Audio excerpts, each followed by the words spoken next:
Hi friends, நீங்கள் உங்கள் friend கிட்ட இல்லை ஃபேமிலி மெம்பர்ஸ் கிட்ட எனக்கு ஒரு new bag, watch or dress தேவைப்படுது, எங்கே போய் வாங்கலாம், எந்த பிராண்டில் வாங்குறது, இல்லை எந்த டூரிஸ்ட் பிளேஸ் போகலாம் அப்படின்னு பேசியிருந்து அடுத்த நாள் உங்கள் ஃபோனில் அது ரிலேட்டடான ஆட் வர்றதை நோட்டீஸ் பண்ணியிருக்கீங்களா? நைட் நம்ம தூங்கும்போது நமக்கு ஆட் மெசேஜ் எதுவுமே வராது. ஆனால் மார்னிங் எழுந்திரிச்சு மொபைலை கையில் எடுத்து ஒரு 2 நிமிஷத்துக்குள்ளே ஏதாவது ஒரு ஆட் மெசேஜ் வந்திருக்கும். இது நிறைய பேத்துக்கு கோஇன்சிடென்ஸ் மாதிரி தோணலாம். ஆனால் இந்த மாதிரி 2 தடவை 3 தடவை 10 தடவை நடந்தால் டவுட் வராமல் இருக்குமா?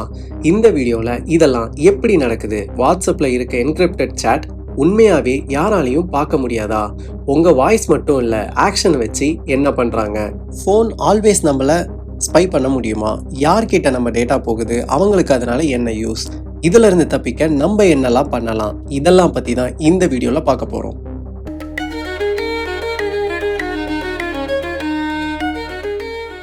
இப்போ ஃபோன் எப்படி நம்மளை ஸ்பை பண்ணுதுன்னு பார்க்கலாம். ஃபோனுன்னு சொன்னால் அது கால் பண்ணுற கம்யூனிகேஷன் டிவைஸ் மட்டும் இல்லை, அது லிட்ரலி ஒரு ஸ்பை டிவைஸ் மாதிரி ஒர்க் ஆகுது. நம்ம கூட இருக்கிற ஒரு சைலண்ட் அப்சர்வர் மாதிரி எல்லாத்தையும் குவைட்லி ட்ராக் பண்ணிக்கிட்டே இருக்கு. ஃபோனில் இருக்கிற சென்சார்ஸ் ஒவ்வொன்றும் ஸ்பை மாதிரி வேலை செய்யுது. எக்ஸாம்பிளுக்கு மைக்ரோஃபோன், நீங்கள் பேசாமல் இருக்கீங்கன்னா கூட பேக்ரவுண்டில் மைக் ஆனாக இருக்க வாய்ப்பு இருக்குது. சில ஆப்ஸ் பெர்மிஷன் வாங்கிட்டு மைக்கில் பேசுகிறத ட்ராக் பண்ணும். நம்ம சொல்லும் கீவேர்ட்ஸை மட்டும் கேப்சர் பண்ணி ஆட் சர்வ் பண்ணும். ஜிபிஎஸ் லொக்கேஷன் ஆன் பண்ணாமலே இருந்தால் கூட tower signal plus wifi hotspot மூலமாக அப்ராக்சிமேட் லொக்கேஷனை கெஸ் பண்ண முடியும். நீங்கள் எக்ஸாக்டாக எங்கே இருக்கீங்கன்னு தெரிஞ்சுக்க முடியும். கேமரா, சில ஷேடி ஆப்ஸ் பெர்மிஷன் எடுத்துக்குது, பேக்ரவுண்டில் கேமராவையும் ஆன் பண்ணிக்கும். அதை வச்சு அவங்க நம்மளை விஷுவலி அப்சர்வ் பண்ண முடியும். கைரோஸ்கோப், ஆக்சலரோமீட்டர், அது உங்கள் பாடி மூமெண்ட்ஸை டிடெக்ட் பண்ணும். நீங்கள் வாக் பண்ணுறீங்களா, பஸ்ஸில் ட்ராவல் பண்ணுறீங்களா, இல்லை உட்காந்து ரிலாக்ஸ் பண்ணுறீங்களான்னு ஃபோனுக்கு தெரியும். Battery usage, signal strength, scroll speed, இவை எல்லாமே ஆப் ட்ராக் பண்ணுது. ஃபார் எக்ஸாம்பிள், நீங்கள் எந்த ஸ்பீடில் ஸ்க்ரால் பண்ணுறீங்கன்னு வச்சு கண்டென்ட் இன்ட்ரெஸ்டிங்காக இல்லையான்னு கெஸ் பண்ணுறாங்க. லோ பேட்டரி யூசேஜ் இருந்தால் ஃபோன் ஐடியலாக இருக்கா இல்லையான்னு சென்ஸ் பண்ண முடியும். அதாவது நீங்கள் ஃபோனை சைலண்ட் மோடில் வச்சாலும் ஏரோப்ளேன் மோடில் போட்டாலும் ஃபோன் உங்கள் லொக்கேஷன், ஆக்டிவிட்டி, பிஹேவியர் எல்லாத்தையும் ட்ராக் பண்ணிக்கிட்டே இருக்கும். இப்போ பார்த்தா இது கால் பண்ணுற கம்யூனிகேஷன் டிவைஸ் மட்டும் இல்லை, இது ஒரு பர்சனல் சர்வேலன்ஸ் மெஷின். அடுத்து வாய்ஸ் அசிஸ்டன்ஸ். ஃபோன் எப்போவுமே லிசன் பண்ணுமா? ஹே சிரி, ஓகே கூகுள், அலெக்சான்னு சொன்னதும் இன்ஸ்டண்ட்டாக அது ரெஸ்பாண்ட் ஆகுதுல்ல, அது எப்படி பாசிபிள்? அதுக்கு காரணம் மைக் ஆல்ரெடி ஆனில் தான் இருக்கும். இல்லைனா அது எப்படி நீங்கள் சொன்ன ட்ரிகர் வேர்ட் கேட்டு ஐடென்டிஃபை பண்ணும்? Companies like Google, apple, Amazon என்ன சொல்கிறாங்கன்னா, நாங்கள் மைக்கில் எதுவும் ரெக்கார்ட் பண்ண மாட்டோம், ட்ரிகர் வேர்ட் ஹே சிரி ஓகே கூகுள்னு கேட்டதுக்கப்புறம் தான் ரெக்கார்ட் பண்ணுவோம்னு சொல்கிறாங்க. ஆனால் இதில் சிந்திக்க வேண்டிய விஷயம் என்னென்னா, அந்த ட்ரிகர் வேர்ட் வர்றதுக்கு முன்னாடியே ஃபோன் லிசன் பண்ணிக்கிட்டு தான் இருக்குது. ரியலாக கூகுள் எம்ப்ளாயீஸ் சில வாய்ஸ் கிளிப்ஸ் கேட்டிருக்காங்கன்னு ரிப்போர்ட்ஸ் இருக்குது. அலெக்சா கூட சில நேரம் மியூட்டில் இருந்தாலும் லிசன் பண்ணுதுன்னு சில ஷாக்கிங் யூசர் ரிப்போர்ட்ஸ் வந்திருக்கு. இப்போ ஒரு சின்ன கேள்வி, ஃபோட்டோ எடிட் பண்ணுற ஆப்புக்கு மைக் பெர்மிஷன் எதுக்கு? அவங்களுக்கு மைக் ஆக்சஸ் தேவையா? இதை பார்க்கும்போது ஏதோ மைக் யூசேஜ் வச்சு ஹிடன் பெனிஃபிட்ஸ் அவங்களுக்கு இருக்கலாம்னு ஃபீல் ஆகுது தானே. ஒரு எக்ஸ்பெரிமெண்ட்டில் ஒரே ஒரு நாள் 5 நிமிஷம் மட்டும் டாக் ஃபுட் பற்றி கேஷுவலாக பேசியிருக்காங்க. 0 சர்ச் 0 ப்ரௌசிங். அடுத்த நாள் மொபைலில் பெடிகிரி ஆட் வர ஆரம்பிச்சது. இதை ஸ்கேரி கோஇன்சிடென்ஸ்னு சொல்லலாமா, இல்லை மைக் லிசன் பண்ணதை வச்சு நடந்திருக்குன்னு சொல்லலாமா?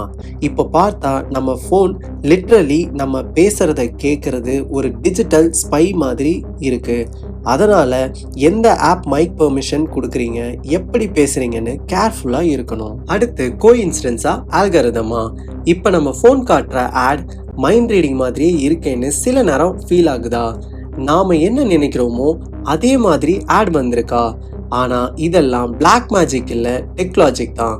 Even if phone mic online இல்லைனாலும் நம்ம லொக்கேஷன், நெட்வொர்க், சர்ச் இல்லை ஷாப்பிங் ஹிஸ்ட்ரி, ஆர் ஃப்ரெண்ட்ஸ் என்ன ப்ரௌஸ் பண்ணுறாங்க, யாரோட நீங்கள் ஒய்ஃபை ஷேர் பண்ணுறீங்க, இது எல்லாம் கம்பைன் பண்ணி ஏஐ ஸ்மார்ட்டாக கெஸ் பண்ணுது. எக்ஸாம்பிளுக்கு உங்கள் ஃப்ரெண்ட் கோவா போக ட்ராவல் பிளான் டிஸ்கஸ் பண்ணுறாரு. நீங்கள் டிஸ்கஸ் பண்ணவே இல்லைனாலும் கூட நீங்களும் கோவா டூர் ஆட்ஸ் பார்ப்பீங்க. ஏன்னா ஒரே ஒய்ஃபைல கனெக்ட் ஆகியிருக்கீங்க. அதனால் ஆக்டிவிட்டியும் உங்கள் ப்ரொஃபைலில் இன்டைரக்ட்லி கனெக்ட் பண்ணலாம்னு அல்காரிதம் ட்ரை பண்ணும். அதாவது ஃபோன் எப்போவுமே மைக் ஆன்னா மட்டும்தான் கேட்குது, இல்லைனா நம்ம சேஃப்னு நினைக்கக்கூடாது. சம்டைம்ஸ் மைக் ஆனில் இல்லைனாலும் டேட்டா லிங்கிங் மூலமாக நம்மளை பற்றி பர்ஃபெக்டாக கெஸ் பண்ணுறது பாசிபிள். அடுத்து மைக் பெர்மிஷன்ஸ். நீங்கள் ஒரு நாள் கொஞ்சம் டைம் ஸ்பெண்ட் பண்ணி செட்டிங்ஸ், ஆப் பெர்மிஷன், மைக்ரோஃபோன் போய் பார்த்தீங்கன்னா நீங்கள் எக்ஸ்பெக்ட் பண்ணாத சின்ன கேம் ஆப்பாக இருந்தாலும் மைக் ஆக்சஸ் கேட்டிருக்கும். இந்த மாதிரி ஆப்ஸுக்கு மைக் ஆக்சஸ் ஏன்னு தான் ஃபர்ஸ்ட் டவுட் வரும். எக்ஸாம்பிள், கேண்டி கிரஷ் மாதிரி சிம்பிள் கேம்ஸ் கால்ஸ் பண்ணலை, ஆடியோ தேவைப்படாது, ஆனால் மைக் ஆக்சஸ் வேணும்னு கேட்குது. நீங்கள் ஆப் இன்ஸ்டால் பண்ணும்போது அலோ மைக் ஆக்சஸ்னு ஒரு பாப்அப் வரும். அப்போது டைரெக்டாக அலோ பண்ணிட்டீங்கன்னா அது பேக்ரவுண்டில் சைலண்ட்டாக மைக்கை ஆன்லேயே வச்சுட்டு ரன் ஆகிட்டே இருக்கும். நாம் யூஸ் பண்ணாமல் இருந்தாலும் மைக் பெர்மிஷன் ஒன்ஸ் கொடுத்துட்டோம்னா அந்த ஆப் மைக்கை யூஸ் பண்ணி லிசன் பண்ணிகிட்டே தான் இருக்கும்.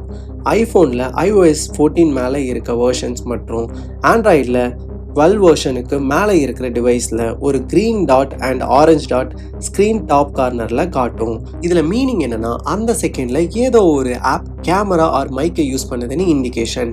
இது நம்ம செக்யூரிட்டிக்கு நல்லது தான். நீங்கள் ஸ்க்ரால் பண்ணிக்கிட்டே இருக்கும்போது டாட் வந்தால் என்ன ஆப் சீக்ரெட்லி மைக் ஆக்சஸ் பண்ணுதுன்னு டவுட் வரலாம். அப்போது செட்டிங்ஸில் போய் செக் பண்ணி மைக் பெர்மிஷன் டிசேபிள் பண்ணுறதுக்கு ஹெல்ப் ஆகும். ஸோ இதையெல்லாம் பார்த்தா ஒரு ஆப் கிட்ட நாம் என்ன பெர்மிஷன் கொடுக்குறோம்னு கேர்ஃபுல்லாக இருக்கணும். ஒவ்வொரு அலோ கிளிக்கு பின்னாடி ஒரு ஸ்பை கேட் ஓப்பன் ஆகிற மாதிரி தான். அடுத்து mic's off but you are still tracked. நீங்கள் பேசாமல் சர்ச் பண்ணாமல் எல்லாம் சைலண்ட்டாக இருந்தாலும் நீங்கள் ஃபோனை எப்படி யூஸ் பண்ணுறீங்கன்னு மட்டும் பார்த்து ஆப்ஸை கஸ்டமைஸ் பண்ணுறாங்கன்னா நம்ப முடியுமா? ஆனால் இதுதான் reality. Apps and website literally உங்கள் பாடி லாங்குவேஜ் மாதிரியே ஃபோன் யூசேஜையும் ட்ராக் பண்ணுறாங்க. எக்ஸாம்பிள், ஃபாஸ்ட்டாக ஸ்க்ரால் பண்ணுறீங்களா, இல்லை ஸ்லோவாக ஸ்க்ரால் பண்ணுறீங்களா, ஆர் பாஸ் பண்ணுறீங்களா, எந்த கண்டென்ட் ஸ்கிப் பண்ணீங்க, ஒரு வீடியோ 2 செகண்டில் ஸ்வைப் பண்ணிங்களா இல்லை வாட்ச் பண்ணிங்களா, எப்போ எப்படி ஃபோன் யூஸ் பண்ணுறீங்க, நைட் டைமில் ஃபோன் அன்லாக் பண்ணுறீங்களா, ட்ராவல் பண்ணும்போது டேட்டா ஆன் பண்ணுறீங்களா, ஒரே ப்ராடக்ட் எத்தனை முறை ஜூம் பண்ணீங்க, 2 டைம் ஜூம் பண்ணிங்கன்னா இன்ட்ரெஸ்டட்னு அசியூம் பண்ணிப்பாங்க. நீங்கள் இன்ஸ்டால் பண்ணுற ஆப்ஸ் வச்சு நீங்கள் ஃபிட்னஸ் ஆப் இன்ஸ்டால் பண்ணியிருந்தா next day protein powders ads வந்துடும். இந்த ஆட் பிஹேவியர்ஸ் ட்ராக்கிங் மட்டும் பண்ணாமல் கிராஸ் டிவைஸ் ட்ராக்கிங்கையும் பண்ணுறாங்க. அதாவது நீங்கள் லேப்டாப்பில் ப்ரௌஸ் பண்ணீங்க, ஃபோனில் இன்ஸ்டாகிராம் ஸ்க்ரால் பண்ணீங்க, டேப்லெட்டில் யூடியூப் பார்க்குறீங்க. இந்த 3 டிவைஸையும் ஒரே கூகுள் அக்கௌண்ட், ஒரே ஃபேஸ்புக் லாகின் ஆர் ஒரே ஒய்ஃபைல இருந்து யூஸ் பண்ணியிருந்தா சேம் பர்சன்னு ஏஏ ஐடென்டிஃபை பண்ணிடும்.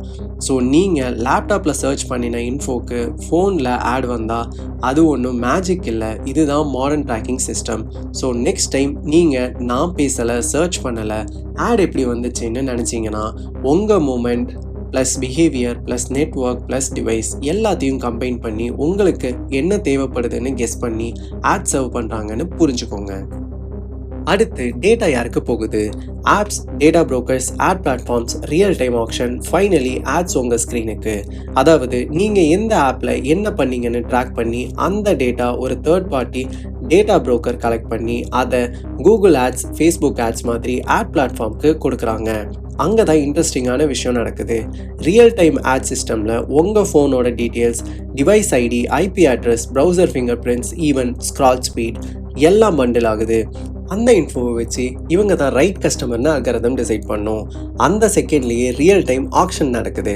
எந்த பிராண்டு உங்கள் ஸ்க்ரீனில் ஆட் வேணும்னு ஹையஸ்ட்டாக பிட் கேட்குறாங்களோ அவங்க ஆட் தான் உங்கள் ஃபோன் ஸ்க்ரீனில் ஃப்ளாஷ் ஆகும். அதாவது நீங்கள் ஸ்க்ரால் பண்ணுறது எவ்ரி செகண்டுக்கும் பின்னாடி ஒரு இன்விசிபிள் டேட்டா மார்க்கெட் வேலை செய்யுது. உங்களுக்கு தெரியாமலேயே உங்கள் அட்டென்ஷனை ஆக்ஷனில் போடுறாங்க. நெக்ஸ்ட், என்கிரிப்டட் சாட்ஸ்னா சேஃபா?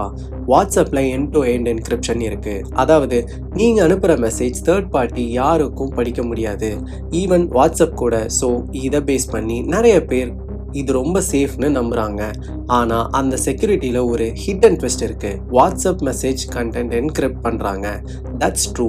ஆனால் அதோட மெட்டடேட்டா, அதாவது யாருக்கு மெசேஜ் அனுப்புகிறீங்க, எப்போ அனுப்புகிறீங்க, எந்த கான்டாக்டோட அதிகமாக சேட் பண்ணுறீங்க, உங்கள் லொக்கேஷன், இது எல்லாம் என்கிரிப்ட் பண்ணலை. இதுதான் மேஜர் பாயிண்ட். அதாவது மெசேஜ் கண்டென்ட் பற்றி தெரியாமல் இருக்கலாம், ஆனால் நீங்கள் யார் கூட கனெக்ட் ஆகுறீங்கன்னு வாட்ஸ்அப்புக்கும் பேரண்ட் கம்பெனியான ஃபேஸ்புக்குக்கும் தெரியும். ஸோ வாட்ஸ்அப் என்கிரிப்ஷன்றது ஃபுல் செக்யூரிட்டின்னு நம்பக்கூடாது. மெசேஜ் கண்டென்ட் மட்டும் சேஃப். ஆனால் கான்டெக்ஸ்ட், அதாவது ஹூ, வென், ஹவ் ஆஃபன், இது எல்லாம் ட்ராக் பண்ணப்படுறதால இன்ஃபோ லீக் ஆகாமல் இருக்கிறது ஆஃப் ட்ரூத் மாதிரியே தான். அடுத்து லொக்கேஷன் அண்ட் ப்ளூடூத். நீங்கள் ப்ளூடூத் அண்ட் லொக்கேஷனை ஆன் பண்ணி ஃபுல் டே வைக்கிறீங்கன்னா அதனால் ஆப்ஸுக்கு அன்வான்ட் ஆக்சஸ் கிடைக்க வாய்ப்பு அதிகம். இதில் சில ஆப் பேக்ரவுண்டில் உங்கள் லொக்கேஷன் ட்ராக் பண்ணும், ப்ளூடூத் வழியாக நியர்பை டிவைஸ் இன்ஃபோ கேப்சர் பண்ணும்.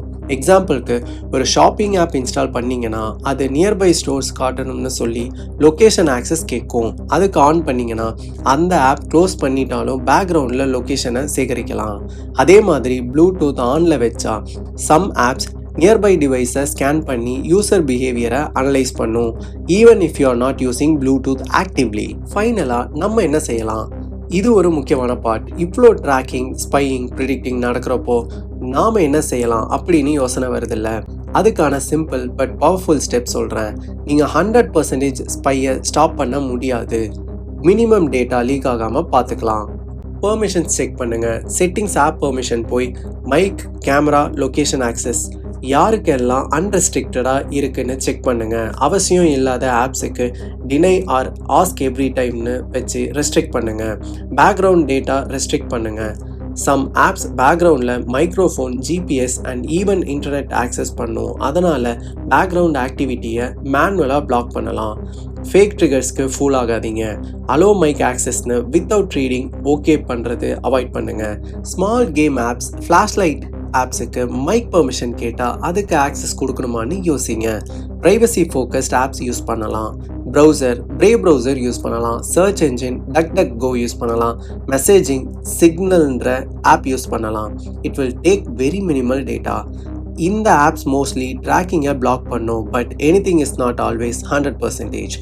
Keep in mind, one login for multiple device avoid பண்ணுங்கள். Same Google or Facebook login எல்லா டிவைஸ்லையும் யூஸ் பண்ணாதீங்க. கிராஸ் டிவைஸ் ட்ராக்கிங் அதனால தான் ஈஸி ஆகுது. VPN யூஸ் பண்ணலாம், but trusted only. VPN use பண்ணினா ஐபி ஹைட் ஆகும், லொக்கேஷன் கெஸ் பண்ணுறதுக்கு சேலஞ்சிங்காக இருக்கும். லொக்கேஷன் ப்ளூடூத்தை வேணுன்ற போது மட்டும் ஆன் பண்ணுங்கள். அதுக்கப்புறம் ஆஃப் பண்ணி வச்சிங்கன்னா பேட்ரி லைஃப்பும் இம்ப்ரூவ் ஆகும், டேட்டா ப்ரைவசியும் செக்யூர் ஆகும். ஃபைனலாக இவ்வளோ தெரிஞ்சும் என்னோடய டேட்டா வச்சு என்ன பண்ண போகிறாங்கன்னு யோசிச்சிங்கன்னா இப்போ மட்டும் இல்லை, எப்போவுமே நீங்கள் ஏமாற போகிறீங்கன்னு தான் அர்த்தம். எக்ஸாம்பிள், ஒரு ப்ராடக்ட் நமக்கு உண்மையாகவே தேவையே இல்லைனாலும் அடிக்கடி நம்ம ஆடில் பார்த்தா அது நமக்கு தேவைன்னு பை பண்ணுறதுக்கு இன்ஃப்ளூயன்ஸ் ஆகிடுவோம். இந்த வீடியோ உங்களுக்கு பிடிச்சிருந்தா லைக் பண்ணுங்கள், சப்ஸ்கிரைப் பண்ணுங்கள், உங்கள் ஃப்ரெண்ட்ஸுக்கு இந்த வீடியோவை ஷேர் பண்ணுங்கள். அடுத்து ஒரு நல்ல வீடியோவில் நான் உங்களை சந்திக்கிறேன்.